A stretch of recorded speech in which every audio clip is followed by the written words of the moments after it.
Want some, get some. Can I get a hell yeah? Yes, I am a pirate. You have to go with the pirates because, of course, they have cannons and everything. It's a pirate's life for me. Be proud of who you are and what you are. You're pirate. It is a first down. Pirates. Because when you're at East Carolina, you go for it every time. When you don't coach at East Carolina, you don't come to East Carolina, you don't play at East Carolina with a weak heart. Write it. I think I've ever been in a building as loud as that was. It was deafening in there. You live with Omaha? I can promise you that. And a triple all night long in Eastern North Carolina. You're watching The Sports Objective, the podcast for Pirates.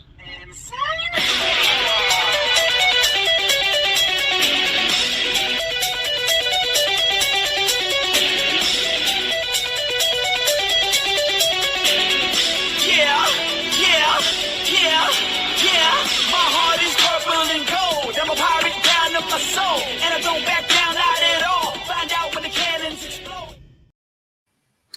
All right, welcome into the Pirate Preview here on the Sports Objective. We got a great show for you, I promise, as the Pirates are home, taking on the last place Charlotte 49ers. Ladies and gentlemen, all the way from LaGrange, it's Kyle from LaGrange Barber. How are you?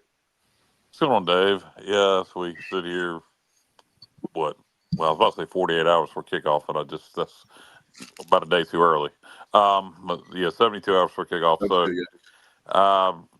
looking forward to the game against Charlotte. Break it down, get into it, talk about the emotions, everything surrounding the game. Pirates debut officially, the worst kept secret in Pirate football history that we're wearing the Peach Bowl, Liberty Bowl, 90s era helmets on Saturday. One of the coolest videos ECU has ever put out with Kate Hauser walking into the thrift store, and that was a pretty cool concept. I like that a lot.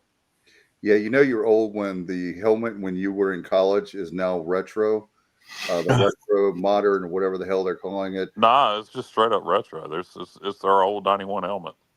Have you not seen it, Dave? What's that? Have you not seen it? Yeah, but the jerseys are not. It's the modern retro jersey, and yeah, I know the helmet is retro. Let's bring in Johnny Robertson. What's up, Johnny Stats? What's up?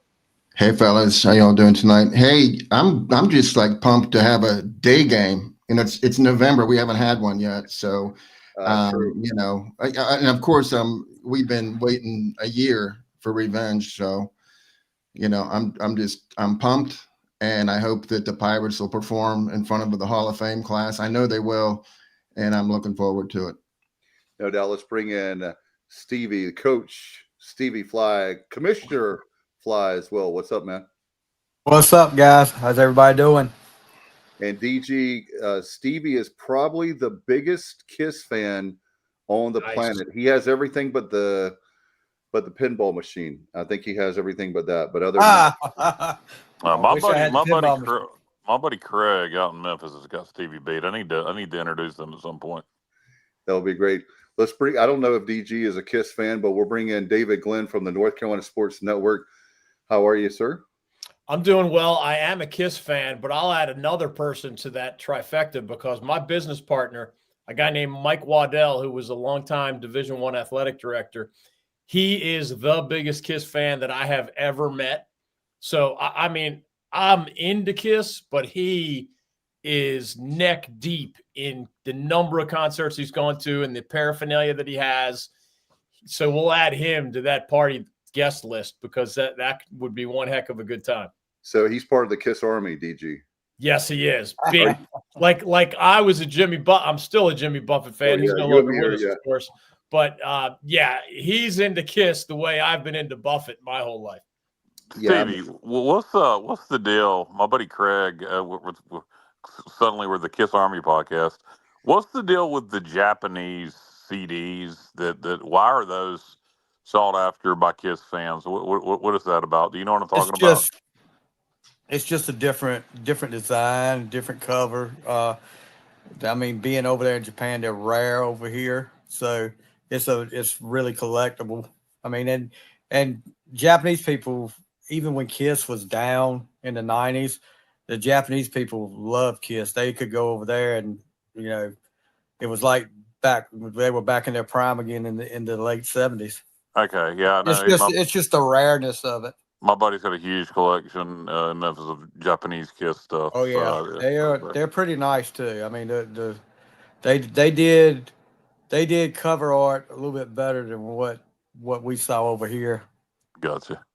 Welcome into the KISS Objective. No, I'm kidding.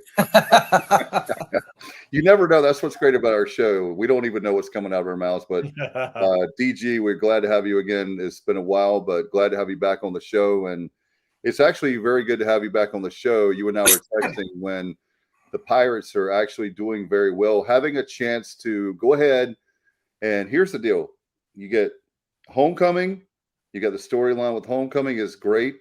You have the Pirates playing against Charlotte, which is great. And I know you're big about in-state North Carolina rivalries. And then you can be bowl eligible. So you beat Charlotte on homecoming on your field with all the alums and all the people watching that and the fans, and that would be great. Yeah, man, I'll tell you this, just kind of from the 60,000 feet view. At the North Carolina Sports Network, we try to follow everybody, right? So long story short, there are 32 football programs in the NCAA from our state. When you add up FBS, FCS, Division II, Division III, et cetera, there are only 4 or 5 that are still in the running to win their conference championship. So like 27 out of 32 are already out of the picture. If the Pirates keep winning, they remain in the picture. I mean, Duke is still in the ACC picture, but it's fun to see, especially the bigger schools like Duke and ECU, not eliminated as the calendar turns to November. That's exciting to me. And as much as I think we'll all think they'll beat Charlotte, there are bigger fish to fry after you get to bowl eligibility and you get your revenge on the 49ers. And that's a credit to Blake Harrell and his staff, man. We've had too many years where the calendar turned to November and all you had left was maybe trying to get to a bowl. I think the Pirates, can have bigger dreams than just getting to a nice bowl. And that's exciting to me. Yeah, DJ, you look at it, that Temple game this past week was, to me, I mean, and not just to me, it was pretty obvious the key as to whether we were going to just be playing for, what bowl we were going to, or whether we were going to have a chance to compete for the conference championship. And we took care of business. Navy gets beat, and suddenly we're in a tie for first place. With 4 regular season games left to go to decide it. If we handle our business, some things actually still have to happen. But if we handle our business, you feel pretty good about playing for the conference championship. But first things first, with Charlotte coming to town, and a lot of talk of revenge, a lot of talk of 28-point spreads, a lot of talk of our colleague, former ECU linebacker Matt Simmons ain't with us tonight. He wants the tears of their firstborn. JR there, Johnny Robertson wants blood. You know what I want? I want to win. Yeah. And I'm getting a little worried that we've gone too far the other way. I didn't think we've taken this game serious enough the last couple of years, particularly last year.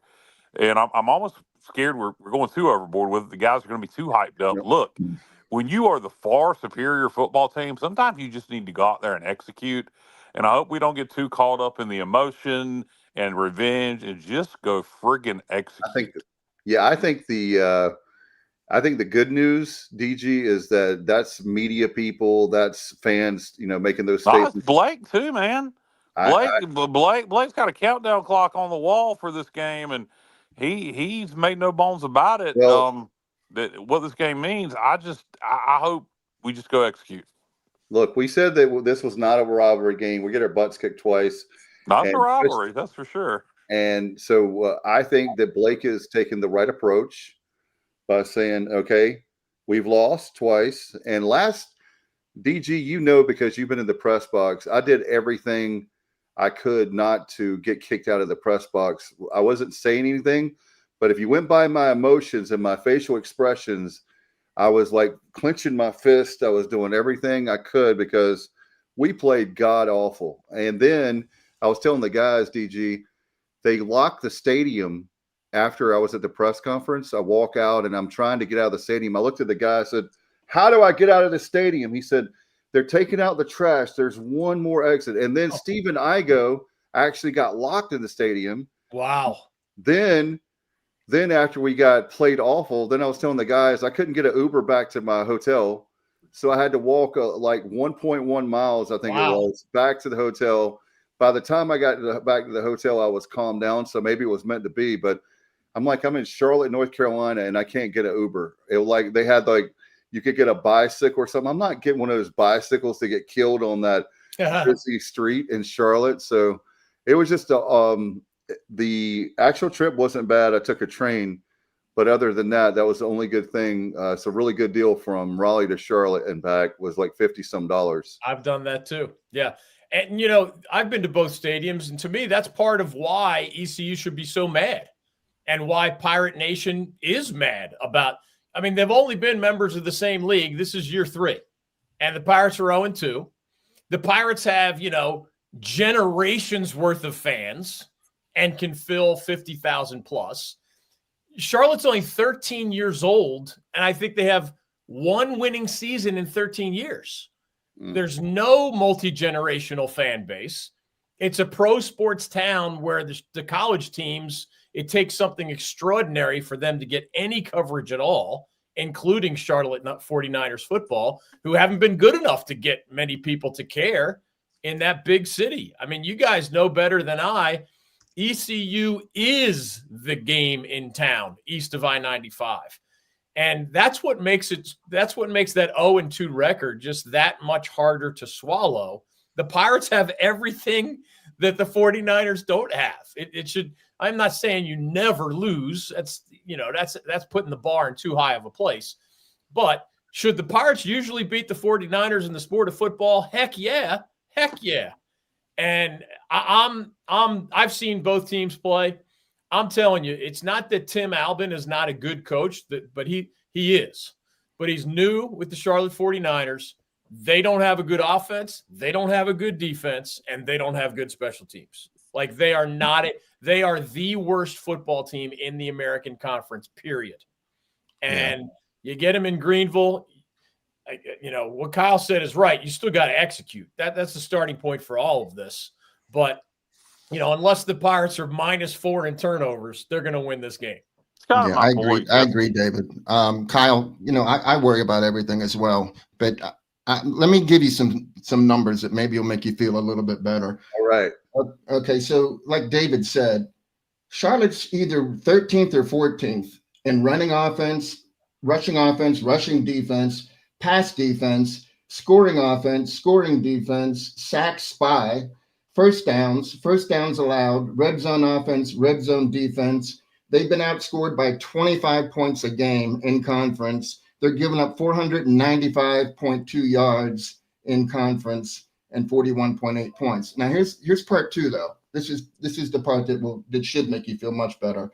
So last season, anybody that contributed to their win is gone. I mean, we have the quarterback, Deshaun Purdy. He went to Wake. He's at Wake now. The running back that had 167 yards and 3 touchdowns, Hassan Wilson. He's at UTEP. Omega Blake and Jairus Mack, the 2 wide receivers, are at Arkansas and Western Kentucky. And then on defense, you have the 2 cornerbacks that played really well.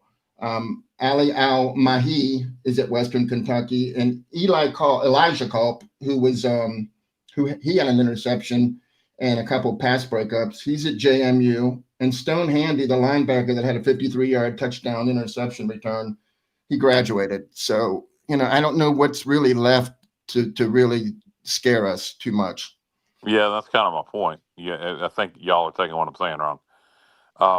Sometimes you do need to make, like last year, we needed to accept that it was a rivalry. And I said after they beat us in year 1, and everybody was up here saying it's not a rivalry, we're going to kick their ass. And I was like, well, have you seen us play? We're not that great. We are great this year. I don't want to say great. We're very, very good. Charlotte ain't. That's what my point is. Don't get caught up. This ain't the year to get caught up in the hype and the emotion of it being a rivalry. and revenge, just go execute. If you just go execute, you're going to beat their ass. And it's kind of my point. I don't want us to make this, more important or bigger than it is when they're just god awful. And if we just go execute, handle our business, we're going to beat them. I think the only way we get beat is if they come out, fired up, super emotional. Charlotte, I mean, make it their Super Bowl. They've had an off week. They come out and just play with their asses on fire, and we go out and turn the ball over and make mistakes. I think if we just handle our business and execute, we win the game. Yeah, so I agree with. Well, I ain't agree. It was all facts that you put out there, JR. But I'm saying the same thing. I'm just saying it differently. Just go execute and you'll win the game. Okay. Al Davis said, "Just win, baby." So, yeah. Hey, real quick, I will give you 3 things to worry about if you want to worry about something. Oh, no. I got plenty to worry about, JR. I don't even have to worry about the game. Don't give him anything else. Their wide receiver, Derek Eli, he's had 3 kick returns of 30 yards or more, and 2 last week. He had a 35-yarder and a 41-yarder. I mean, he looks like he's ready to break one. And I just don't kick to him. They started a new running back last week, and he had 13 carries for 59 yards, which is better than what they've been doing so far. And the corner, this is the third different starting quarterback they've had. Grayson Loftus, the kid from Duke, but he had his best game of his season last week too. So, I mean, they do have they're trending in the right way in some areas, but so you can worry about that if you want. I think I know what Kyle's trying to say. You come off a big game like Temple, a game that, a lot of people were up in the air about, and you go out there and dominate Temple, and you're still on that high from the Temple game. You go against a team like Charlotte that's not really good, but that's what they call a trap game, as I've heard over the years, and I've seen that. I've coached in them. But yeah, it things can happen like that. Stranger things have happened, but just like you said, Kyle, if you execute, we shouldn't have anything to worry about. Sometimes I think, Stevie, and I still you kind of captured what I'm thinking, but not quite. Sometimes I think you get too caught up on revenge and winning by 50 that you just don't don't win a game. I know exactly. What you mean. Yes, exactly. You want to. There was a game, we had a big rivalry game with Halifax Academy, and one of the best teams I ever coached over here, and we were beating teams by 20 points going into that game, and they were not really good at all. And we went in there, and I think we ended up winning by like 18, but it felt like we won. Just like you said, Kyle, we wanted to be beaten with like 50 points because we figured it was a good year to do it, and we hadn't beat them in a while. So I know what you mean there by just going in and concentrate too much on being disappointed if you don't beat them by 50. Just get the win. Just like you said, Kyle, just get the win. Exactly. Robert Hedrick says Charlotte has 20 players injured, 13 out for the season. Jeez. So it's just one of those years, for Charlotte that, like you said, DG, they don't have the history. They don't have the right now. That's the bad thing about. There's the good part about the transfer portal, and there's the bad part about the transfer portal where their coach got fired. The guy, I guess, that brought them in, they go amongst their own ways. And with the Pirates, I feel very good about this game. I feel very good about this game. If you want to talk at a trap game, you would call it a trap game because next week is home against Memphis, and that's probably the biggest game left on the season. However, Dave, I think it could be a trap game if it wasn't Charlotte. Let me reword that. If Charlotte hadn't beaten us the last 2 years, I would say trap game in between Temple and Memphis. I don't think that's even remotely the case. No, what I'll say, and I'll quit repeating myself, is I'm worried that we're, getting too focused on getting revenge versus just winning the game. Just focus on the, like you said, the execution. And I think it's just a talking, even though we're not talking heads. I just think it's what fans are talking about. I think these guys are going to come out. I think the DG, I was realizing when I reached out to you that I should have had you on last week because being in Philly, for people that don't know, David's from Philly and pulls for all the Philadelphia teams, and your Eagles are looking very good, and my Washington team is not. But that's a whole other show, as they say. But anyway, I'm really proud of Blake Harrell. I've told people many times, I told the guys here, got a chance to be around him many times, and the guy is not a Pirate, but you would think that he went to school. He understands our fan base.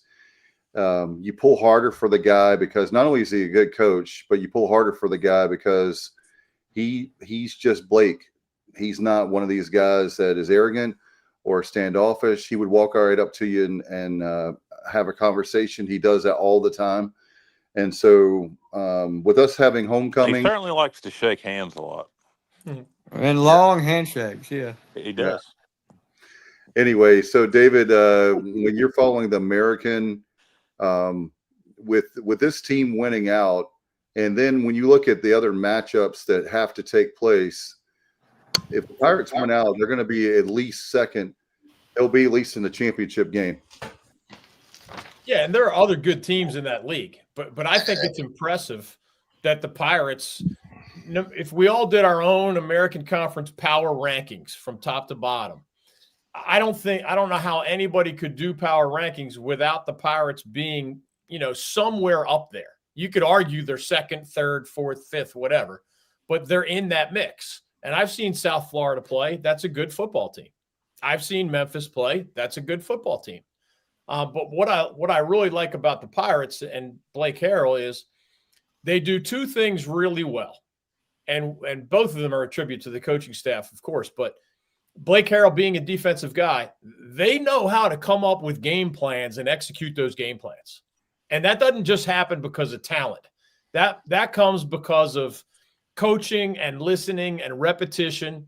And, you prepare one way for Temple and you prepare a different way for somebody else. And, NC State's got a pretty darn good offense, and ECU limited them to what? Was it 24 points? Yeah. That's executing a game plan. Temple is not a bad football team. And they're not great, but they're not bad. And you limited them to 14 points. So that's to me, that's the starting point of this team's success. It is just good talent on defense, great execution on defense. So, and the other thing, obviously, is Caton Hauser can throw the ball. And Anthony Smith is good, and Yannick Smith is good, and Brock Spalding is good, and the tight end helps at times. Those are the two building blocks for this ECU team. And on a given day, they could beat anybody in that league. Even if you think South Florida or Memphis or somebody, North Texas. North Texas is a really good offense. South Florida is a really good defense. So, but on a given day, the Pirates are capable of beating anybody. And man, I once they take care of business against Charlotte, I hope that place is rocking sky high when Memphis comes to town, because that is a whopper of a matchup. DJ, I got to ask you, and there's a lot of ifs and buts and fruits and nuts as the Christmas season is approaching. But all right, let's just play pretend world.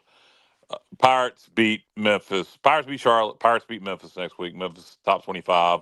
Weren't top 25 in the college football poll, but top 25 AP and coaches poll. So let's say Pirates handle their business, beat Memphis, beat UTSA, beat Florida Atlantic, make the conference championship game, then beat a ranked South Florida team, let's say, in the conference championship game. You got two top 25 wins to close out the year. You're 10-3. What would it take? Because we've just beaten two top 25 teams in this scenario. JMU, I think, has got one more loss in them. The other contenders, because now we've eliminated everybody else from the American, so the other contenders for that playoff spot are going to be, I think, UNLV and San Diego State. No, it would be just San Diego State. They're the only team that has a shot. They have to play Boise twice. Most likely, they have to play Boise. So how many losses does UNLV have now? Huh? How many losses does UNLV have now? Well, they have three now. Oh, do they? Two Okay. bad ones. They can't get there, Kyle. They can't get there. They're ranked so low in the power rankings. They just can't. They can't get there. So it's not as so. Yeah. So still to pose the question to DG. Yeah, So you got to root against JMU for sure. Yeah, JMU and San Diego State. I would think if San Diego State is at Hawaii Saturday night. We got to root for Hawaii big time on that one. And then JMU, they have Washington State at home, and then they have at Coastal Carolina. Those are and then they'll be playing Southern Miss probably in the conference championship. If in the championship game they would play Southern Miss most likely. How appropriate would that be if that scenario were to play out and the Pirates are in a situation where to make the playoffs and we have to rely on our buddies down in Hattiesburg, our old rival Southern Miss, to knock off JMU for us. But I don't know. It's a fun scenario, and I think it's more realistic. It's a more realistic possibility for ECU to make the playoffs than I think most people realize. Yeah. Hey, Kyle, I do want to add something though. Dave, we're not in the championship game automatically if we win out. We got to have a little bit of help. Memphis has to beat Navy in Memphis. Memphis has to beat Tulane in Memphis. And it would help if Navy could beat USF in Annapolis. Otherwise, we could win out and we could have a tie with USF and North Texas. USF would be in automatically. They beat North Texas. And then it would come down to us and North Texas. And I just don't think we win that matchup because I think North Texas, with only one loss, would probably get in. So we need a little bit of help. Yeah, and you got to root against Tulane, right? Yeah, absolutely. Because that's the only team that the Pirates would lose a tiebreaker to. So you need Tulane to trip up down the stretch. Yeah, Tulane's going to lose to Memphis this weekend in Memphis, I think. Let's hope so. That might be the last chance for them to lose. Yeah, that's true. But, Tulane to me is trending down. They've been trending down really since we played them. And I hope that trend continues this week as they play Memphis. I fully expect Memphis to win that football game. Could be wrong, but and even if it don't play out, if we win out, we handle our business for whatever crazy reason we don't end up in the conference championship game. Then it is what it is. It still would be a 9-3 regular season and a lot to be proud of. You can only control what's in front of you, but it is just an interesting scenario to think of that. It is not outside of the realm of possibility and complete foolishness to think if the Pirates went out and make it to the conference championship game that we could end up in the college football playoff. It's fun to think about that, man. And, one at a time. And obviously that Memphis game is a huge, huge fork in the road. And you can't let down after that, even if you somehow figure out a way to beat Memphis. UTSA right after that. Right. So the last two games for the Pirates are on the road. I guess, anything can happen, but that's what makes it fun. I mean, the fact that we're talking about this in the month of November, that in itself is a great thing. It just, man, there are 5 schools out of 32 that are having these conversations. The other 27 are playing for something else, but it's not a possible trip to the ACC or, the conference title game, the American or the ACC or whatever else. It's deflating that way. And I think it's fun in the American that there are those half a dozen teams with a shot. And nationally, one of the positive things about the playoff is that we enter November with more teams that matter. If you entered November with 2 losses under any of, the Bowl Alliance or any of the predecessors, the smaller playoff, you were done. You might be playing for something else or to beat your arch rival or something else, maybe even to win a conference championship. But in the national picture, you were done in terms of a national championship. Now, there are teams with 2 losses entering November, and they know that if they win out, they could make a 12-team college football playoff. And I think more teams being relevant, this late in the year is good for college football. Absolutely. Yeah, I agree. I do think that there's way too much focus, at least early in the year, on the playoff. I was so sick of hearing about the college football playoff in September and early October. And I know there's already talk of expanding it to 16 or 24. I'd like to let it breathe at 12 for a while. I don't want to diminish bowl games even more. I just mentioned bowl games. DG, off topic a little bit, but I just want to get your opinion on this. with the portal change to January, one portal date, we're moving it out of December. There's going to be no post spring portal, one portal period in January. All the ball games will pretty much be played by then. Do you think it will significantly affect ball games in a positive way to keep kids wanting to play and almost use their ball game as an audition game before they enter the portal? I think it will. I don't think it's going to completely fix the problem with kids sitting out of ball games, but if it improves it by 50%, that'll be a huge improvement. Yeah, it's hard to know. That's a cloudy crystal ball for me. I do think anybody who has their eye on the NFL is still going to sit out their bowl game unless they're in some, a college football playoff game. So that probably won't change. But yeah, I could see more guys staying because of the timing. I don't know if it'll be huge because if you know you're transferring, so much depends on your relationship, right? Like, how do you feel about the coach you're leaving? How do you feel about the school that you're leaving? A lot of times there's no hard feelings, and maybe you stick it out and play in that game, and then you still feel like you have plenty of time to make your transfer decision and show up at your new school and get ready for the spring semester or whatever. In the cases where somebody feels slighted, I wasn't treated fairly, I didn't get the playing time I was promised, I should have started and I wasn't, those guys, I think under the old system and under the new system are probably going to opt out. And in today's world, some guys already know where they're going. And if they know where they're going, that takes out the audition aspect of the bowl game.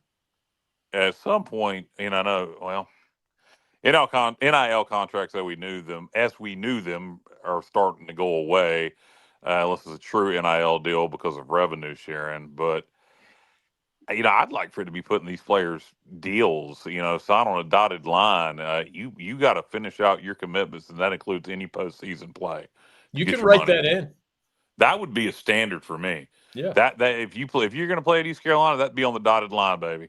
I don't know why everybody doesn't do that. Just make that a universal thing. Well, it's easier to do it if you're paying somebody. If you're paying somebody, you can write that in because it's negotiated. Just like the dollar value is negotiated. When the NCAA unilaterally puts too many things in the fine print, they get sued and they lose. Yeah, no, I see what you're saying, but I guess what I'm saying is you could have 136 teams agree on it without the NCAA making it a rule.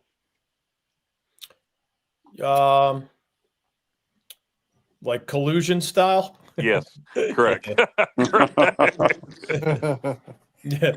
Don't let any lawyer hear that. Yeah.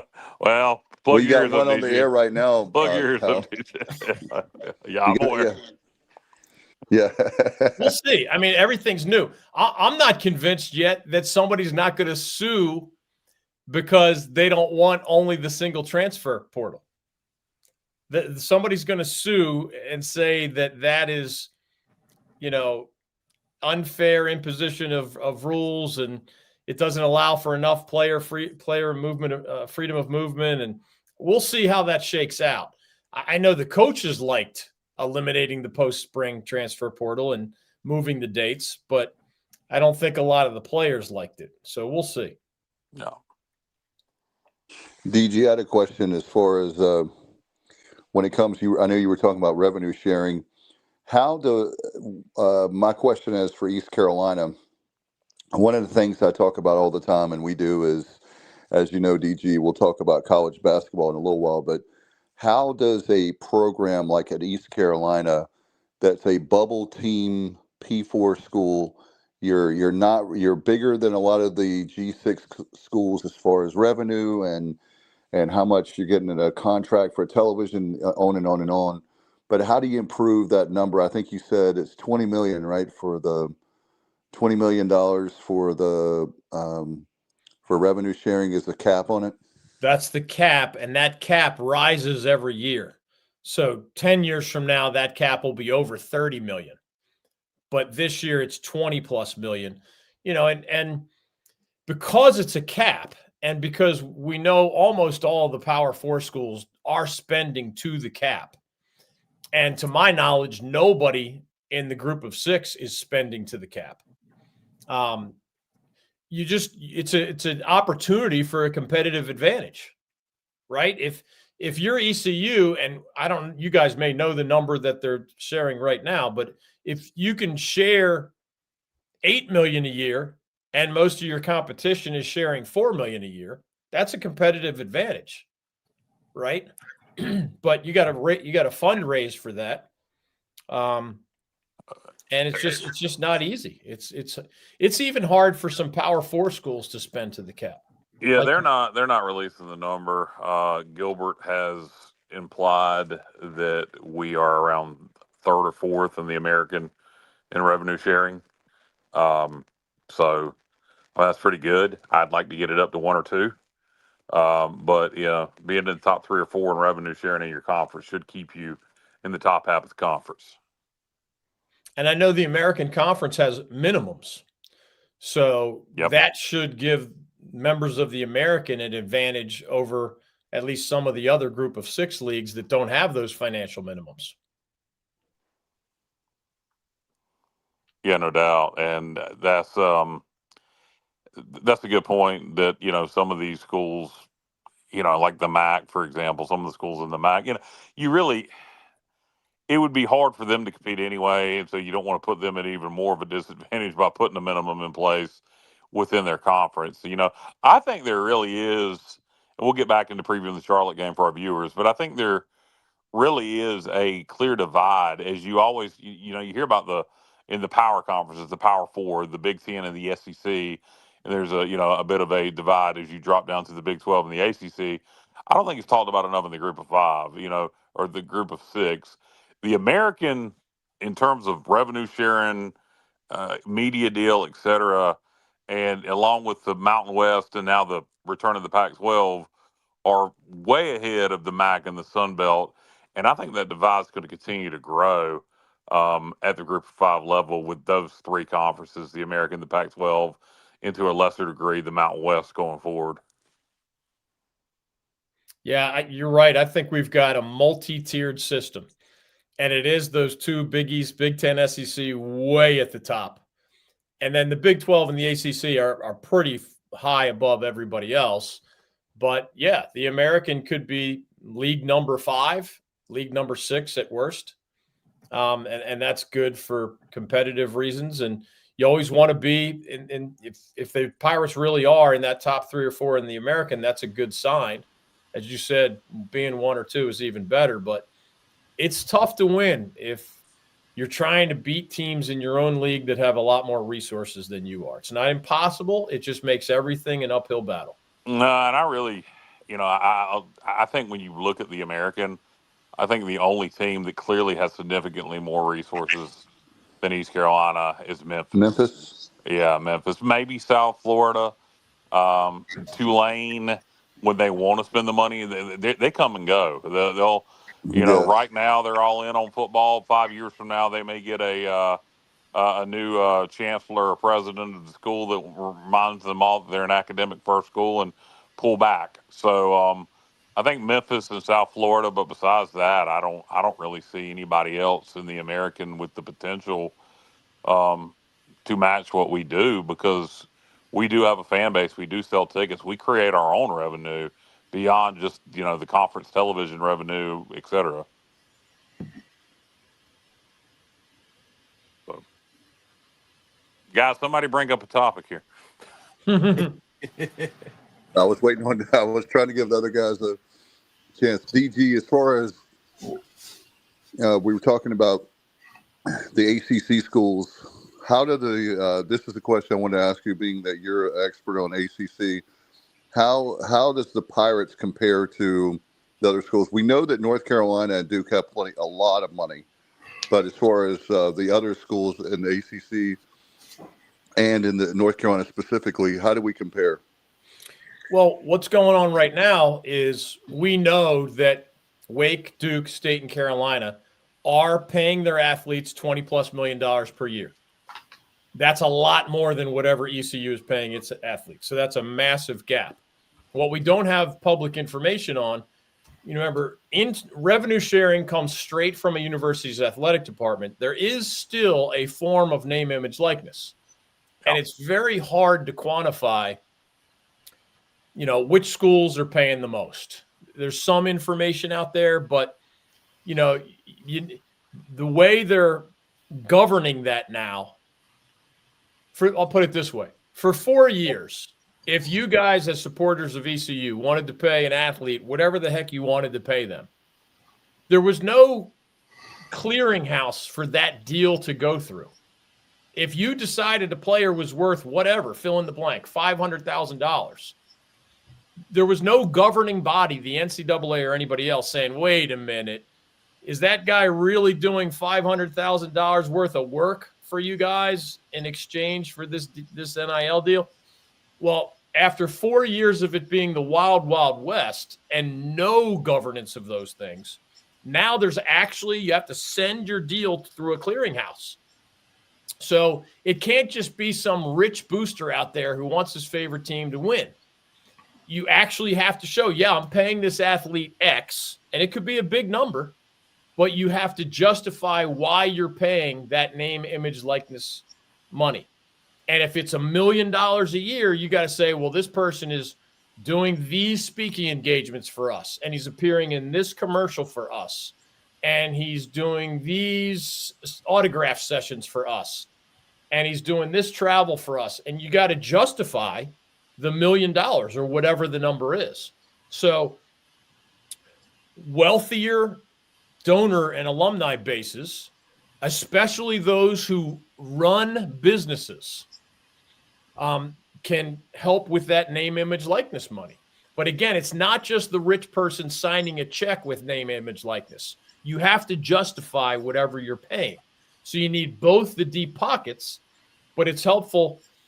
If it's really helpful when those deep pockets are people who run companies who can legitimately ask athletes to provide services that justify whatever $100,000, $50,000, whatever the number turns out to be. I do think there's a gap, just like there's the $20 million gap to whatever ECU is paying. And I can't imagine it's not $10 million. I don't know the number, but it's not $10 million a year. It's less than that. Not only is there a gap in internal revenue sharing, there is a gap in name, image, likeness. And bigger schools get more money for their athletes than smaller schools. Big conference versus small conference. Actually, metro areas tend to have more legit name, image, likeness deals than rural areas do. Why? Because there's more businesses, because more people see what's happening, which justifies higher name, image, likeness money. So it's complicated, and we don't have data on all of those categories. We just know that there's a big gap between the big four and everybody else. Yeah, no doubt, and it'll continue to be that way. My point is kind of always, on a game by game basis, we like beating the Power Four schools, and we've done it plenty. We beat NC State in a bowl game last year, but that's not what we have to do. What we have to do is be able to compete in our conference, and we can do that financially, which means we can do it on the football field. And to you speak to that even more, with this era of transfers and revenue sharing in NIL, I think it doesn't need to be lost that, particularly on the defensive side of the ball, most of these guys in that front seven are Pirates that have been developed here. That Blake Harrell and these guys have recruited and developed on that side of the ball over the years. I know preseason we were all worried about our defensive line, and Blake Harrell and Josh Aldridge were not. And these are guys that Blake developed. So I think that that's an aspect that East Carolina is doing that a lot of other schools, particularly at the Power Four level, and even at the Group 5 level to a point, have stopped doing, developing high school players. And that's particularly, if you look at our defensive line, those guys are all Pirates. Yeah, well, one way that the less wealthy schools were beating the more wealthy schools under the old system was better talent identification and better player development. And those things don't go away entirely, right? Right. If somebody handed us $20.5 million, and it doesn't all go to football, obviously, but at most schools that are spending all the way to that $20.5 million cap, roughly $13 to $14 million is going to football players out of the 20 plus. But if we were handed the 13 to 14 million, we still got to identify players. We still need player evaluation skills. Who's talented? Are they good fits for our system? Can they do well enough academically that they're not going to fail out of school? Can they stay out of trouble and, follow the rules so they remain eligible? Like, you still have to have an eye for both talent that any of us could see, but also fit for your system. One defensive coordinator wants these skills, and this other defensive coordinator wants these other skills. So some of the old things still matter is the bottom line. And if you're signing and developing and you have an eye for talent, then that's going to be a big advantage. And there's something to be said for culture. Yeah, I'm sorry, Jay. I'll shut up and let you talk. I've talked enough. But there's something to be said for culture, and I just wanted to point this out. Stevie Fly, here on our podcast, was head coach at Northeast Academy, tiny little private school up in Lasker, North Carolina. And when Blake Harrell took over as head coach, he had the first East Carolina assistant stop by his school to say, hey, is there anybody that I need to be looking at? And, I think that kind of thing is, no stone left unturned. That's kind of Blake Harrell's approach, and he still believes in recruiting high school talent while working the portal. Go ahead, JR. Okay, now I was just going to comment that I think it was either Jimbo Fisher or Rick Neuheisel, somebody that I definitely respect their opinion.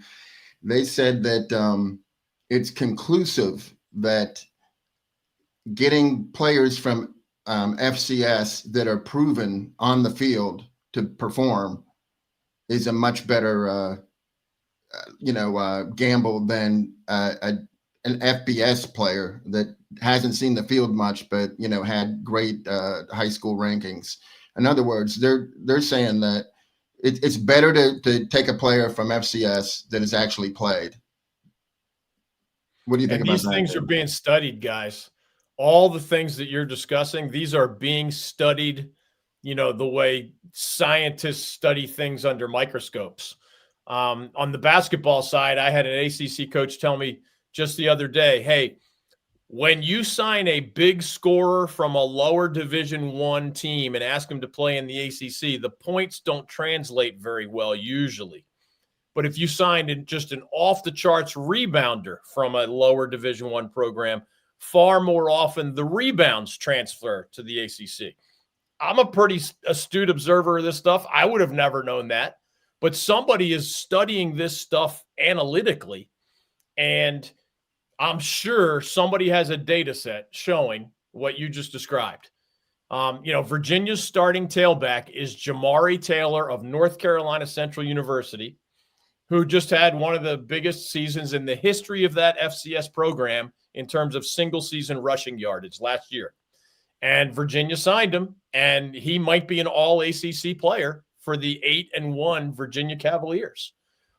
Whereas, we've all seen examples where, you sign another, maybe even a high-level FBS guy who was sitting behind others, but they just didn't get the true competitive reps. They got practice reps, but they didn't get those game repetitions in the Big Ten or the SEC or somewhere else. It's all an educated guessing game, but I do think most coaches will say, I have a better chance of evaluating that guy who just carried the ball for more than 1,000 yards at NC Central. I can watch a lot of his film. Whereas that third string defensive end at Ohio State, who rarely gets into the game, but might have been a prep All-American, what do I have to evaluate other than what he did maybe 2 years ago as a high school senior? It gets trickier. And it is part science along with just the old school, turn on the tape and look at the physical attributes and just make your best educated guess. Yeah, at East Carolina, we got Jordy Lowerly, FCS All-American from Western Carolina. Came here, thought he was going to be a starting corner, did not perform very well up until the Temple game. And then the Temple game, suddenly he looked like the kid that we saw at Western Carolina. He was dominant at times against Temple. Playing corner, came up, had tackles for loss, broke up a few passes. Was it an adjustment period? Coach Harrell said something that applied in this, individual case that, maybe it was a buy-in factor. He said Jordy's finally, making the team a priority. But love to see that continue. But that's to your FCS player point, JR. I tend to agree with that. I mean, I think this case by case, obviously. But if I have the choice, if I'm quarterback, let's say Caton Hauser transfers out of here, and we're looking at a proven FCS quarterback versus the second string guy at Missouri, for example, I'm going to probably take that proven FCS quarterback. True, but also you have guys, London Montgomery's from Penn State, right? And Yep. look how great he's been doing. So It's taken a year. That's a great example, Dave. It took him a year to get to this level. He didn't come in, last year he wasn't ready. So it took a year of development for him to get there. So it's also, are you developing a player or do you need him to start right away? That's also a difference whether you would probably take a proven FCS starter versus a guy who's, buried on the bench at a Power 4 school, where Montgomery, we've had time to develop him. Whereas, with Jordy Lowerly, we needed him to contribute right away, and it looks like he's finally starting to. True, Kyle. Hey, speaking of London Montgomery, he's one of the few Pirates that had a great day last season against the 49ers. He had a 48-yard touchdown run. He only carried the ball 3 times. So hopefully he'll continue that. Well, I'll tell you one thing. That was the game that got Mike Houston fired. It was not Army, and the those players. I felt like, I don't know about you guys, but last year, what a difference a year makes. Because last year, I felt like those players gave up a lot. They just didn't try the way that this team is. This team will run through a brick wall. It's a cliche, but it's true for Blake Harrell, where people were scared to make a mistake with Mike Houston. Yeah, I don't want to say they quit, but they all but quit in that Charlotte game. And they as soon as Blake took over as head coach, that buy-in was there immediately, and continues to this year. It's funny, I was thinking about this. Blake, has had this game circled. He's had this game circled. He has 2 countdown clocks up in the locker room. One is for the next opponent, and then the other is for the Charlotte game. He's had it up since August. And he, talks about what an embarrassing moment it was last year. Also kind of thinking in the back of his mind, is he kind of glad it happened? Because it kind of led to him being head coach. I'm sure he's never going to say that out loud, but I do have to wonder that a little bit. It's in the back of his mind. He's got to be like, that Charlotte game wasn't so bad last year. Well, I'll tell you what, as much as the coaches want to win and a defensive guy, I know what you're saying, Kyle, but I think he would have rather have been coordinator. And by the way, DG, no, I disagree. I think he'd rather be. You gotta be kidding me, Dave. I'm sure he would have rather it happened a different way. But no, right, but I'm talking about he doesn't want the guy that hired him to be fired. And I mean, I really don't believe that. Dave, if you hired me and I had a chance to take your job and get a $500,000 raise, I'd say fire your ass tomorrow. I understand, but there's a sense of there's a sense of loyalty there when actually Houston was hired by his dad, Blake's dad, to run a gas station or be I'm not saying that Blake Harrell at the time. Hey, I want Mike Houston to be fired so I get the job. I mean, hindsight, Dave. Hindsight. I'm not saying he was thinking it at the time. Right. I'm just saying in the back of his mind, he's got to. It worked out well for him. Is what I'm saying.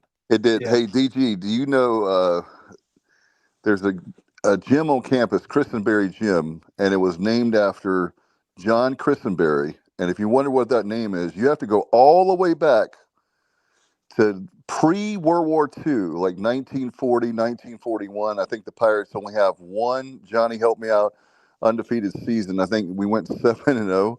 John Christenberry has the best winning percentage of any coach football for this particular case. But the cool thing is, Blake Harrell is number 2 on that list for like the first 14 games. He's 10-4.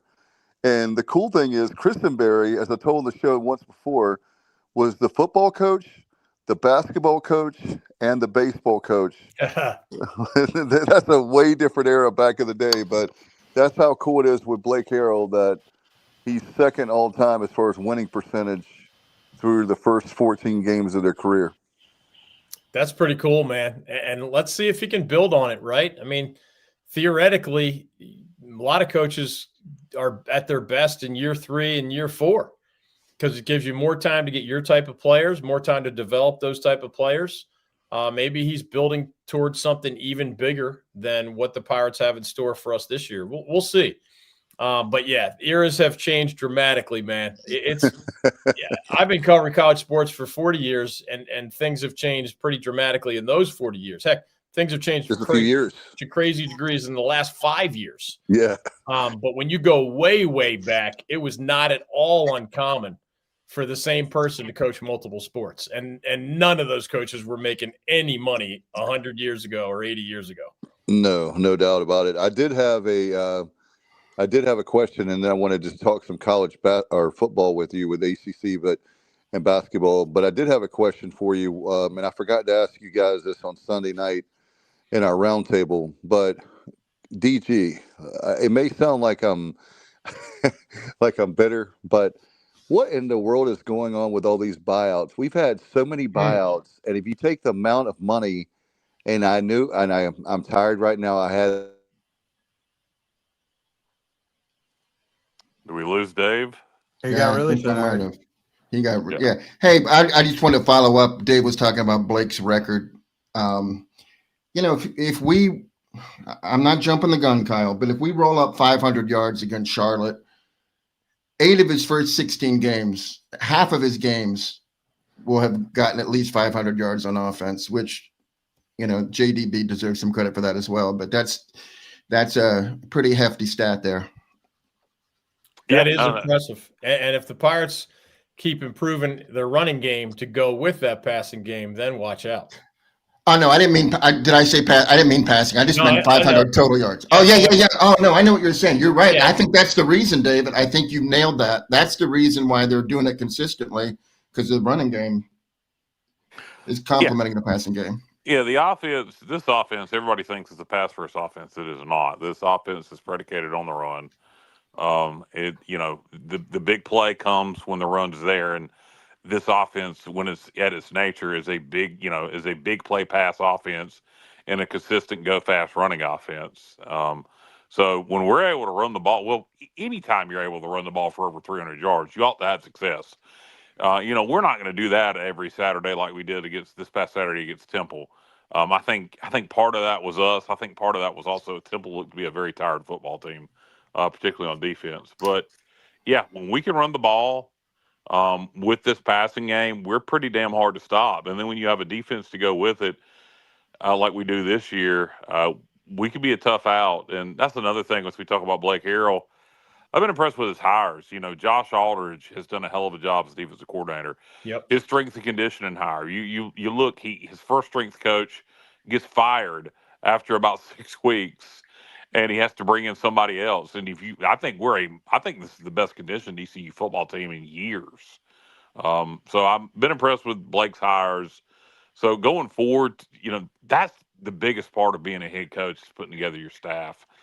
And if he can continue to do that as he loses people, if we keep scoring like this, JDB may become a hot commodity. Will Josh Aldridge be a hot commodity in the offseason? So that's, I like the fact that his hires, obviously JDB was a Mike Houston hire, but I like the fact that Blake Harrell's hires have worked so far. And to me, that bodes well for his future as a head coach. Yeah. Yeah, hey, Kyle, I'm sorry, David. I was just going to say, Kyle, you're absolutely correct about that. We've run 347 times and passed 282, so that's like 55 to 45 run to pass. And I think before the season started, we thought it might go the other way. We thought that it might be a heavier pass, offense, but the way it's going is the way it should go. So just wanted to throw that in there. Yeah, and I think earlier in the season, it wasn't that philosophically they wanted to throw it more. It was when they called passing plays, they worked a lot more often. And when they called the running plays, it didn't work very often. So at some point, you got to go back to what you do best to win close games. So that's why I think, for a while, Caton Hauser was among the top 10 passers in the entire country, and the running game wasn't doing much at all. But now that you have more balance, you see, the kind of results that you saw at Temple. And real quick, I'm not sure if this is what Dave Richmond was asking about, but when you mentioned buyouts, the Brian Kelly buyout, if he gets paid the full amount, there's word of negotiation or whatever, but it will be the full amount would be more than $50 million, 50. And Jimbo Fisher had the largest buyout in the history of college sports, and that was 70 million plus. And I think where Dave was probably going, is how does this stuff happen? And why are we kind of like lighting hundreds of millions of dollars on fire? It really all comes down to negotiation. If you find a coach that you really, really, really want and you believe is going to be a game changer, obviously you got to negotiate the dollar amount. And nowadays the top coaches are making $10 million a year or more. But at some point in that negotiation, the coach and his agent say, I want X percent of that deal guaranteed. And if you want to get that coach, you got to decide how far down that road of guaranteed money you're willing to go. And when LSU said they wanted to lure Brian Kelly from Notre Dame, if they said only a tiny portion of it was going to be guaranteed and they could fire him whenever they wanted without, with little consequence, well, then Brian Kelly ain't leaving Notre Dame for LSU. So that's why they end up with these big buyouts. But I do think, a more savvy athletic director can be realistic enough that you don't sign 10-year deals and just guarantee the whole thing. Or you're really asking for trouble if you want to fire the guy 3 years in. I agree, David. Hey, do you know that speaking of Jimbo Fisher and Brian Kelly, the same AD, Scott Woodward, yes, he did both those contracts. Yes, but he did hire Kim Mulkey, which was that was a good hire. And now Scott is an ex-AD at LSU. Yes, he is. Yes, he is. But yeah, how do you get great coaches?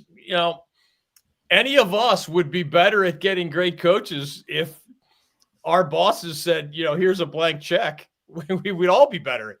And it sounded like he had a blank check for that Jimbo Fisher hire and that Brian Kelly hire. But when you pay the big dollars and you guarantee most or all of it, man, it's really expensive to get out when you want to fire the guy. Yeah, no doubt. Hey, by the way, can you guys hear me? I don't know if you heard my buyout answer, Dave, or not. Yeah, I did. I don't know. I think it went out for a second, but I'm good. Look at Kenneth's comment here. He said, let's get it done on Saturday against Charlotte and then get hyped for the Barbecue Bowl versus Memphis to be overrated, the underrated rivalry in the American. Barbecue Bowl is a good name for that game. I know the East Carolina Memphis game has never been exactly a rivalry where it would, some great games over the years played between ECU and Memphis, particularly in recent history, but never really been a rivalry. I love playing Memphis, but if you're going to name that game, Barbecue Bowl makes a lot of sense. Eastern North Carolina barbecue against Memphis barbecue. Hey, I have a question for David. Why, there's not enough coaches to go around for all the vacancies open. Why do we never hear Ryan Silverfield? At least not very rarely do you hear his name connected with any job. What do you think that is? I think how far up the ladder is your success? That's what boils down to, right? Like Division III coaches get less attention than Division II coaches, who get less attention than FCS coaches, who get less attention than FBS coaches. And are you in Conference USA or are you a step up the ladder in the MAC? Are you in the MAC or are you in the step up the ladder in the American Conference? That's really where it comes from, because athletic directors tend to be scared to go too far down the ladder. And that's why, a guy like John Sumrall at Tulane, you're going to see his name all the time in SEC and other openings, as he was with the Carolina opening last year before Bill Belichick grabbed it. So, yeah, I think that's it. At what level are you winning and how long have you been winning there? Those are two of the biggest factors. Yeah, and I think probably the other answer to that, JR, is he's been successful at Memphis, but he he has he. I'm trying to think. When the year they went to the New Year's Six, that was when homie at Florida State was there. He hasn't won the conference. He's had a lot of great seasons, but he hasn't won the conference while he's been at Memphis. Okay. I thought it might be the Justin Fuente effect. Hopefully not, though. DG, I had you were talking about a nice segue. You were talking about there's a couple coaches in the triangle that they've got a lot of attention. Dave Doran, we'll start with him. About the only thing that I like about Dave Doran is the fact that he's a Jimmy Buffett guy. But other than that, but I'll keep my opinions to myself. I'll tell you a story off the air. You were not there in our studio, but that's a whole nother show, as they say. But I'll just say that not a fan, and just wanted to get your thoughts on Dave Doran. How much longer does he have in Raleigh? I believe that Dave Doran is going to be one of those guys that steps away from football voluntarily, maybe in the next year or two. Obviously, if the Wolfpack face planted the rest of the way, and in the afterglow of that big win over Georgia Tech, the Wolfpack somehow lost the rest of their games and finished with a losing record, et cetera, he could get fired. But I think, we know that a guy I know very well, Tony Bennett at UVA, was incredibly successful. But in modern college athletics, these guys make so much money that if they're in their mid-50s, and I can identify with this because that's my current age, I just haven't made the money that they've made. If you've made mega millions and you're in your mid-50s and you're kind of tired of this, or maybe you don't like name, image, likeness, or you don't like the transfer portal, or you don't like transactional young people, or their nagging parents, or now they have agents, et cetera, you have enough money at 55 years old to walk away and be able to take care of your family for the rest of your life, and probably your kids and your grandkids a little bit too. And so Tony Bennett steps away in his prime. Dave Clawson's one of the best Wake Forest football coaches in history, and he stepped away a year ago, or less than a year ago. Why? Because he'd made a lot of money. He was tired of certain things. He wanted to do some family stuff. Maybe he gets back in. Maybe he doesn't. We'll see. But I think Dave Doran's right on the edge of that. And you guys know how this goes. When somebody's been in the same place for 13 years, I believe we're at the point there's only 3 FBS coaches out of 136 that have been at their current school longer than Dave Doran's been at NC State. I think he's 4th now. 13 years is a long time. And what happens is, just like scar tissue, like the coach gets a little tired of Wolfpack Nation is relentless, and Wolfpack Nation can be incredibly critical. And Dave Doran's thinking to himself, man, I'm the winningest coach in the history of this school. We're almost never bad. We're usually good. Okay, he's never gotten them to 10 wins or more. But he's like, shouldn't I get a little more benefit of the doubt than this? And meanwhile, just as he's getting tired of what he sees as unfair criticism, many in the fan base are just tired of him. And they might not like his personality. They might have other reasons they don't like him, or he can't get them over the hump or whatever. I just think it's time for a divorce. And it would not surprise me at all if this is Dave Doran's last season at NC State, either because he gets fired or because he just chooses to retire or at least step away from football. Nowadays, for a long time, guys, coaches didn't retire until mid-60s, sometimes even 70s. Coach K was in his 70s. Jim Boeheim was like 77 years old at Syracuse in basketball. Those days, if that's, I'll put it this way, those days aren't over, because some guys, that's what they love to do, and they want to do it until they're almost dead. But what's different is, if you're not wired that way, and you've been a head coach long enough to stack some of those biggest checks, you can walk away and in your mid-50s, even early 50s, if you've been a head coach long enough. And I just think it's time. I think State wants a new start in football, and I think Dave Doran wants to turn the page and move on to something else in life. I mean, it could happen a year from now, could happen a month from now, but I think the end of that tenure is near. So what about – I'm sorry, I was just going to ask about Chapel Bill.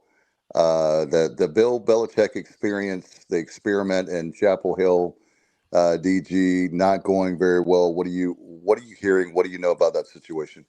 Well, I had to talk a lot of people off the ledge a few weeks ago, I guess it was, when Carolina got embarrassed again, maybe the Clemson game. And I told everybody, Carolina doesn't have the $30 million that it would take to buy out, to fire Bill Belichick and his entire staff and pay everybody's buyouts. This is a public university. This is, and it's not the wealthiest public university. And you don't just come up with $30 million checks out of thin air. And it would cost $20 million to buy out Belichick, $10 million more to buy out everybody else. And it's just not going to happen. Now, if Bill Belichick wanted to leave, I can't read his mind. I don't think he wants to leave. Is it possible? I guess it's possible. But I've been saying all along, there's going to be a year or two of Bill Belichick unless Bill Belichick wants to go do something else. And so the other thing is, to his credit, when things were going poorly and there were media reports of locker room division and staff division, they've held their last three opponents to 11 points per game in regulation. Virginia was averaging 40 points per game and scored 10 in regulation against the Tar Heels. So clearly the defense has come along, and they're not a very highly penalized team. So two of the things that the people who watched them for 50 years almost in the NFL, if you asked them to guess, they would have said discipline and defense are two of the first positive things that happened at Carolina. Well, guess what? If they beat Stanford this weekend and they're favored, they're 4-5 coming down the stretch. And yeah, they were embarrassed by TCU. They were embarrassed by UCF. They were embarrassed by Clemson. They came one play away from beating Cal. They were one play away from beating UVA, and they crushed Syracuse. So what does it all mean? They're a middle-of-the-pack team. They may or may not make a bowl. But Bill Belichick has already answered the question, has he lost his locker room? No. If you've lost your locker room, there's no way your defense executes 3 straight really good game plans in a row. And it's just Carolina's offense is so bad that they can play great defense and still lose the game. That's what happened at Cal. That's what happened against UVA. So I think the ball is moving in the right direction. I don't think he has spectacular talent this year. I've been saying that since August. Carolina fans got mad at me all summer because I was throwing a wet blanket on their predictions of 9 wins or 10 wins in Bill Belichick's first year. I'm like, look, I'm making no judgment about Bill Belichick as a college football coach yet. You don't have enough talent to win 9 or 10 games. The ghost of Newt Rockne could not come back and coach that Carolina team to 9 or 10 wins, period. So I think their biggest mistake was misevaluating talent. And they have a new chance, another whack at that piñata, so to speak, with both high school players where they're recruiting well, but also a new shot at the transfer portal come the winter period. So, again, I'll be shocked if there's not a year or two of Bill Belichick, and it seems the offense continues to be incredibly dysfunctional.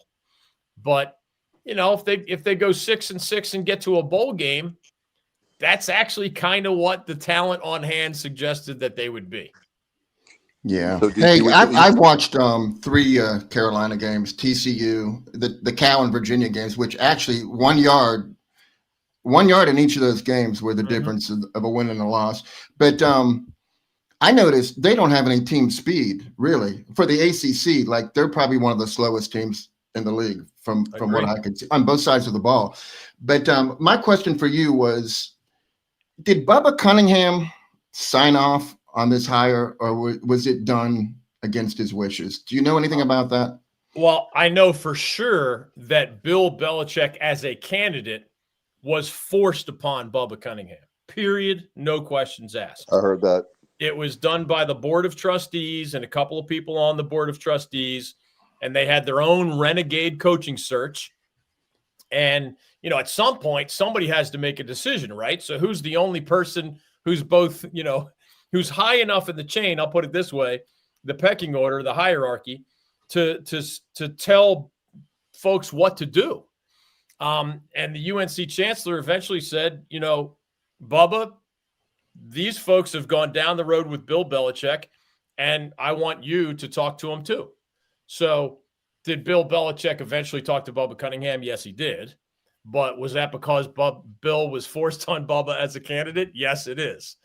Bubba Cunningham was ready to hire either a guy named Tommy Rees, who's a former Notre Dame quarterback and longtime NFL assistant coach, and a lot of people think he's an up-and-coming guy as an offensive coordinator, or Tulane's John Summerall, or maybe the guy from Iowa State. So Bubba had his short list, but yeah, Bill Belichick was essentially forced upon him as a candidate, and whether he signed off at the end, I'm not even sure if we poured truth serum down Bubba Cunningham's throat, what his answer to that would be.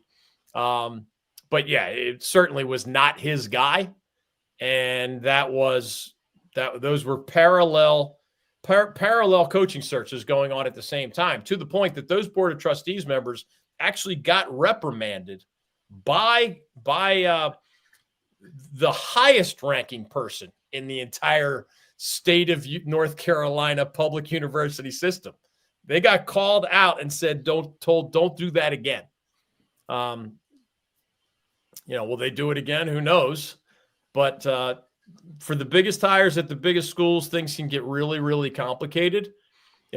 Brian Kelly getting fired at LSU had the governor of Louisiana involved. That's just how crazy this stuff can get at times. And I know that both Hubert Davis's hire in men's basketball and Bill Belichick's hire in football, what was that, 4 years apart?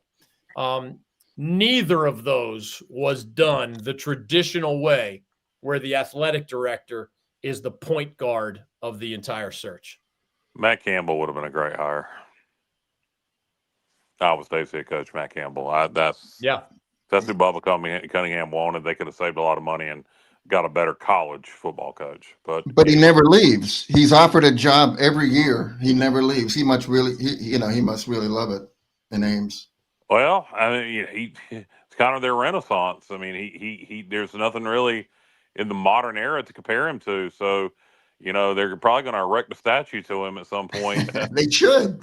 Yeah. So, I mean, it's an easy place to, when you're loved and they're paying you well, I mean, why leave?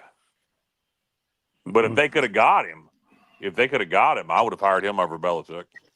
Absolutely.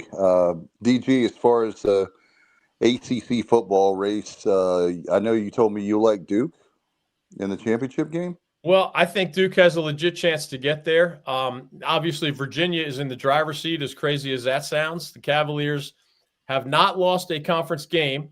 It's a little confusing because the Cavaliers did lose to NC State this season, but that was not a conference game. It was scheduled by the schools, not part of the schedule handed by the conference office. So, crazy as that might sound, UVA losing to NC State did not count as an ACC loss this year. So Cavaliers are undefeated in conference play as they host Wake Forest this weekend. But UVA does have to travel to Duke. Duke has only one conference loss. And I don't know how much it's been on you guys' radar, but Darian Mensah of Duke, the Tulane transfer, he's the real deal. I mean, he's number 2 just statistically in passing yards per game in the entire country. I think he's a future pro, and I think Manny Diaz and his staff chose very wisely in the transfer portal. And, he's making millions of dollars per year, and I think he's worth it. So I think Duke's going to beat UVA in Durham a couple of weeks from now. And obviously, if the Blue Devils get to 7-1, in all likelihood, they're going to be in the ACC title game. I think Georgia Tech also has an inside track. The Yellow Jackets' only conference loss was the one just to NC State. And the Yellow Jackets still have to play the Georgia Bulldogs, which is obviously a hard game, but that's not an ACC game. So, I mean, could we end up with either Duke, Georgia Tech, or Virginia, Georgia Tech? SMU is still in the running. Louisville is still in the running. Pitt is still in the running. It's kind of crazy right now. But what we do know is we're going to have an ACC champion in football that either has never won the ACC football title or has not won it in a really long time. Yeah. Because you know who's been winning it all for the last decade? It's probably Clemson, I don't know, 8 times Florida in the State. last decade plus. Florida State maybe 3 times, and Pitt did win 1 time. But, you know, it's like 12 out of 13 years or something like that. It was either Clemson or Florida State, and obviously neither of them is in the running this year. So if you like different, this is your year in the Atlantic Coast Conference, because we're gonna have a different ACC title game in Charlotte come early December. Have you seen Pitt's freshman quarterback? Say again? Have you seen Pitt's freshman quarterback? A little bit. Yeah. He's a savvy guy. Like, he uses his legs a little bit, throws it way more mature than a typical true freshman. The offensive coordinator up there, a guy named Cade Bell, is formerly of Western Carolina. The head coach at Western right now is Kerwin Bell, and that's his son. From Florida. Yeah. Right. That Kerwin Bell. So Kerwin's own son, Cade, was his own offensive coordinator, and the Catamounts had some really explosive offenses, so Pitt hired him away. And he's doing a great job with Mason Heinchel, that freshman. He has energized the Pitt season. I personally don't think Pitt is good enough to end up in the ACC title game. We'll see. But Pat Narduzzi has gotten them there before, and they won it several years ago. I just don't think it'll be the Panthers again this year. Yeah. As far as you were talking about Duke and Virginia, 1989, your early days of DG being in North Carolina, they tied and they were co-champions. I know that's the last time Duke has got a share of the title. Is that the last time Virginia has had a share of the title or won the championship? I'd have to double check that. There might be another there's time. No way. There's no way. They had to, under Mikowski and Barry Word, I think they won it. I think in the 90s, Virginia either won or they were number 1 in the nation at one point, and then they lost to Georgia Tech in Charlottesville. They won it. Virginia has never won 8 straight games within a regular season, ever, dating back to the 1800s. And if they beat Wake this Saturday, that'll be 8 consecutive wins within this regular season. So that's an all-time record. It's also, this year is their best start since 1990 at 8-1. They're doing all sorts of historical things. And remember, the first 3 years of Tony Elliott at UVA were not good at all. No, this was Carla Williams stuck by him because the alumni wanted him gone, and now look what he's doing. This is year 4. They finally gave him enough money between revenue sharing and NIL. He spent wisely. Chandler Morris, the transfer from North Texas, has been fantastic for them at quarterback. Not quite as much lately, but overall, he's been one of the better dual threat quarterbacks in the ACC. And they got a bunch of other transfers playing really, really well up there. According to ChatGTP, UVA split the ACC championship with Florida State in '95. There you go. Yeah, when they stopped work done at the 1-yard line. Yeah, in Charlottesville. Crazy. Anthony Poindexter. That's right. Guys, we've been going at this about an hour and a half. Did we want to talk a little basketball before we give our predictions for the Charlotte game? Yeah, DG, I wanted to ask you about college basketball. I know Duke, North Carolina, NC State. Who else do you like in basketball? The 18-team ACC, fun for us in this state. I think 3 of the top 5 are the Triangle schools. One of the best players in this league is Darian Williams of NC State. He's a Texas Tech transfer. One of the best players in this league is Duke's freshman big man Cam Boozer. That's the son of Carlos Boozer. And one of the best players in this league is UNC's freshman forward Caleb Wilson. So the Pack, the Devils, and the Heels all have potentially a first-team All-ACC caliber player. Louisville is also going to be very good in this league, and I think UVA under first-year coach Ryan Odom is going to be good as well. Those would be my top 5 in the ACC, here, as everybody's only played, I think, 1 game. But, those are the 5 that when I eyeballed things all summer long, those were the 5 that made the most sense to me. I'm sure somebody else will rise up from the middle of the pack, but I'm not all that impressed by the bottom half of the ACC. And, a big question in that league is, are they going to go back to what they often were, which is the best college basketball conference in America? They were that a lot in the 80s and the 90s and the early 2000s. Occasionally, more recently, my answer is no. I don't think they're going to be one of the best, meaning top 4 or 5, yes. But for many, many years, the ACC was first or second in my eyes. And it just hasn't been that lately. And I don't think it's all that deep of a league this year. But again, the Wolfpack, starting with the Blue Devils, but the Blue Devils, the Wolfpack, the Tar Heels, I think all 3 of those are going to be in the mix in that top 5 in the ACC. You think going forward, Will Wade's going to have NC State as a basketball school again? Like, I feel like we're in for a long run of Wolfpack basketball success. I think there's a great chance of it. I mean, he has succeeded everywhere that he's been, right? He ran into NCAA problems during his time at LSU, but look what he did at McNeese State. Look what he did at LSU prior to the NCAA problems, and really at every stop he's had. So he connects with young people. He's good at X's and O's. He loves to stir the pot. I mean, most coaches I know like to limit expectations. Will Wade seems to like to raise expectations. Like, he came into town and said, we're going to be an NCAA tournament team in year 1. And, not most guys don't like to do that, but I think he signed enough talent that he can deliver on that promise. And yeah, it's going to be a whole lot of fun in the Triangle. John Shire is a great coach at Duke. Hubert Davis at Carolina has had 2 pretty darn good years, but also 2 really shaky years. So we'll see what happens in year 5 with Hubert. And then Will Wade is just like this lightning rod who loves to, he signed Van Allen Lubin, UNC's starting center last year, and then went to speaking engagements and talked about how the Tar Heels misused him. I mean, if that's not a poke in the eye of your arch rival, I don't know what is. So it's certainly going to be fun around here, and I think it's going to be fun along with some really good basketball. Guys, want to give our predictive scores for the Charlotte game? DG, I don't know if you want to participate in that or Sure. not.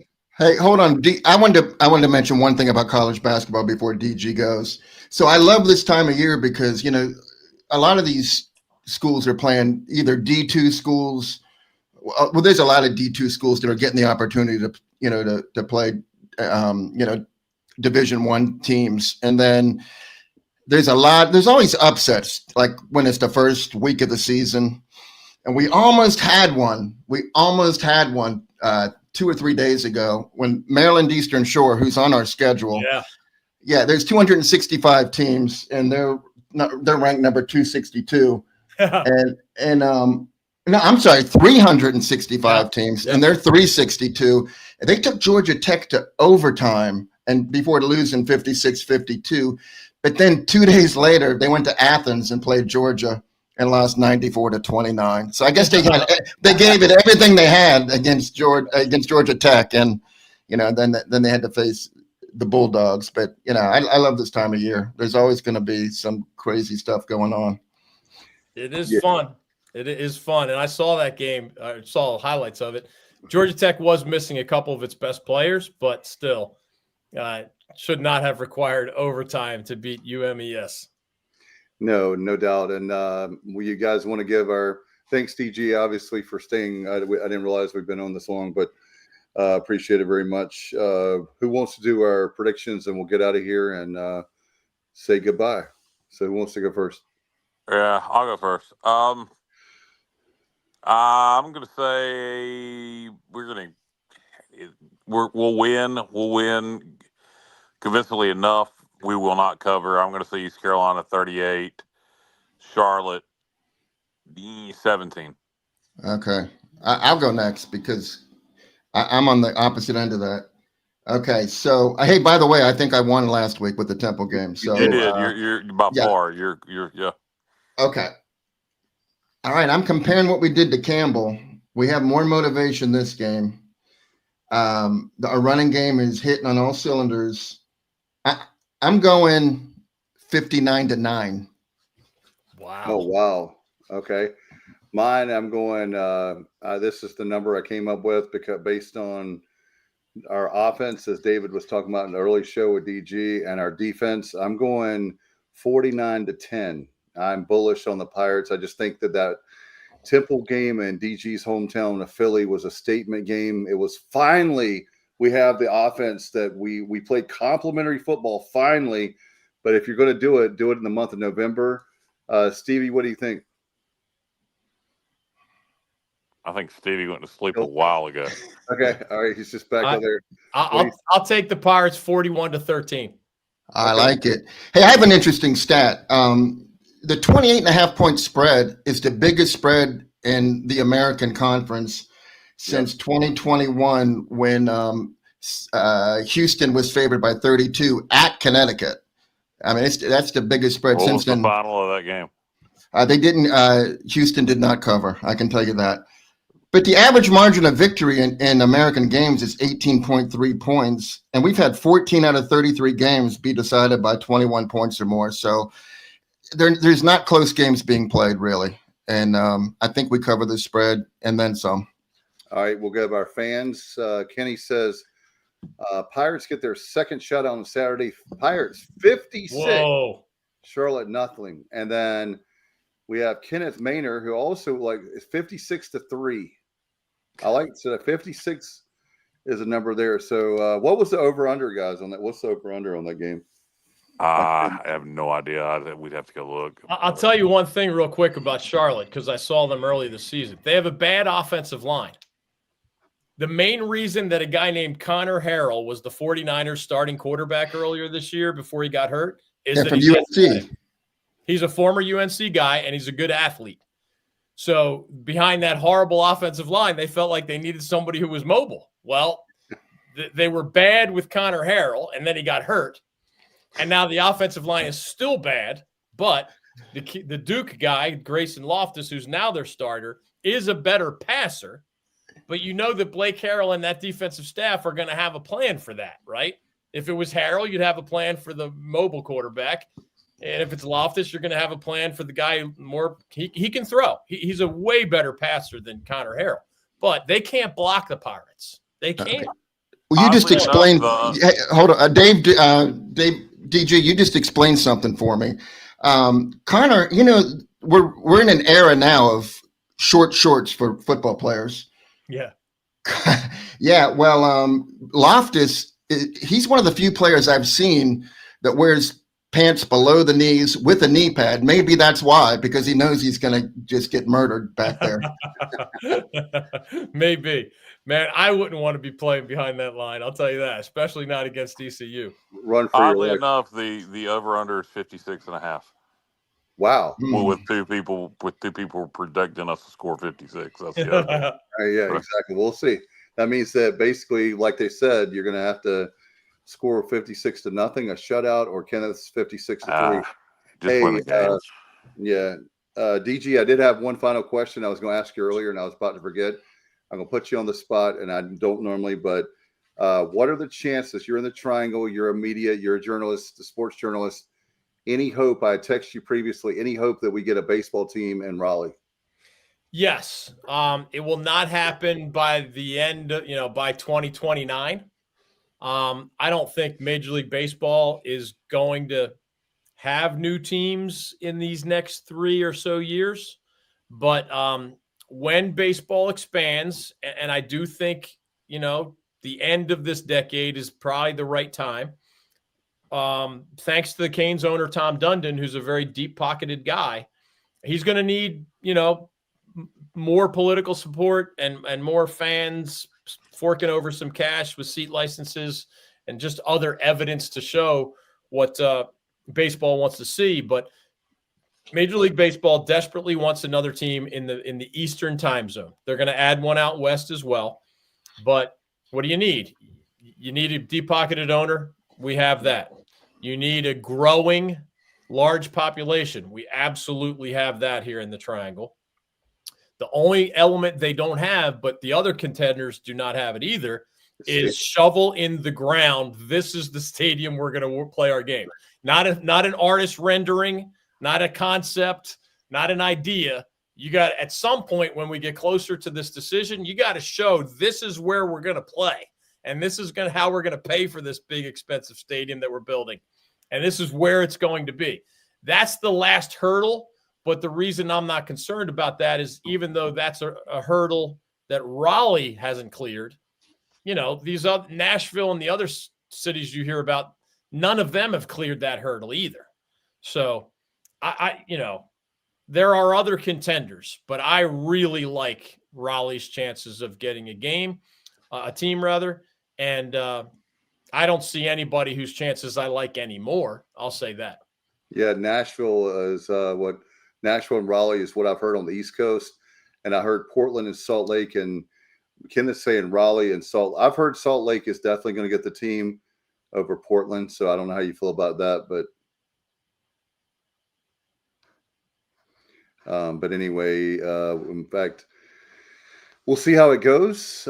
Canes, I know they've had some injuries, but maybe they'll do better. And I know that one of the things I promise you is that my kids have, how much I love the Canes. You've known me for a long time. I'm a huge Canes fan. The only reason I don't have season tickets is because of the games being during the week. If it was all weekends, I probably would have season tickets anyway. My kids have never been, and so I've been promising them for the last 2 or 3 years. So I'm going to make it happen this year one way or another. So, all right. Let me know when you're coming. I'll try to roll out the red carpet for you. I'm actually going tomorrow night. But I go to roughly half the games. So there's a decent chance you'll see me there. All right. Well, DG, thank you so much. And by the way, let's plug your show. Obviously, you've been generous with your time, way more than it's like I get talking and need to pay attention. I need Hayes Permar or somebody to tell me, hey, it's time to go. Yeah, folks can check out the website, ncsportsnetwork.com. One big thing we ask folks to do is follow us on social media, at David Glenn Show, at the NC Sportsnet. But the website, ncsportsnetwork.com, also takes people to, if you just click the word watch, it takes you to our YouTube channel. As crazy as this numbers might sound, we have more than 51,000 YouTube subscribers. Wow. And that puts us in the top, not an exaggeration, we're in the top 2% in the world in subscribers to our YouTube channel. And that's because of a whole lot of friends around the state, including you guys, because your audiences supplement what we do. It's unbelievable that we've gotten past 50,000 in 2 years, basically. And we have literally millions of views just at the YouTube channel, millions per year. And that doesn't even count our website, our podcasts, our tailgate tour, our social media. So 2 years into the North Carolina Sports Network, in some ways it's going better than I could have possibly dreamed. So thanks for bringing that up. And it's always great to be with you guys. Well, talking ECU. I'll make it 51,001. Yeah, thank you. Yeah. Well, we've been doing the show for let's see, carry the one. I think it's 6.5 years, and we fought like crazy to get to 1,000. We're at 1,400, and we've been doing it for a long time. And it's extremely hard. I'm just saying, I'm very happy for you. I'm just saying that's extremely impressive. Because like people are all the time saying they watch our show. People I don't even know walk up to me and say, and I have coworkers now that work at the hospital. I don't even know who they are. And a guy came this week and said, I watched you last night on the show. And and he smiled and he walked by, and I don't even know who the guy is. So, hey, Dave, don't feel bad. Seriously, YouTube told us 98% of channels that are started never get to 10,000. 98%. I mean, that shows how hard it is. If I didn't have 40 years of a track record and a lot of friends in a lot of places, including people like you guys, there's no way we would have been able to get to 50,000 plus so quickly. It's just a tribute to a lot of people helping us in large and small ways. And we're going to just, see how far we can take it, but we're thankful for where we are right now. Well, wish you the best. Are you going to be there on Saturday or for the Memphis game?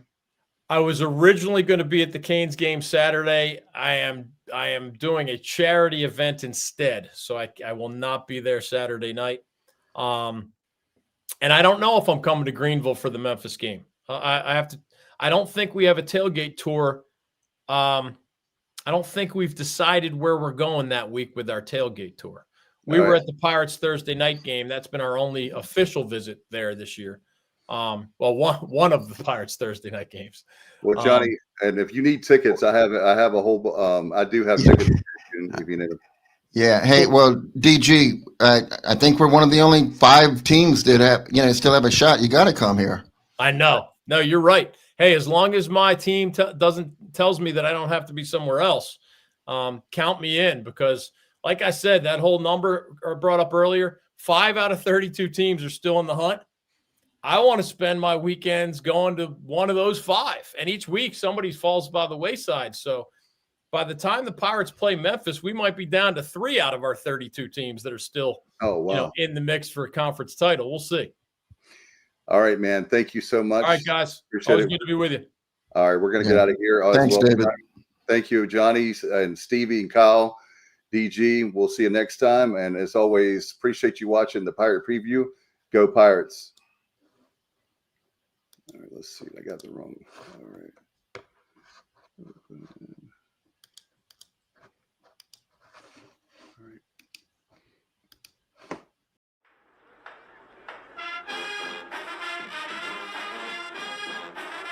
You're watching The Sports Objective, the podcast for Pirates.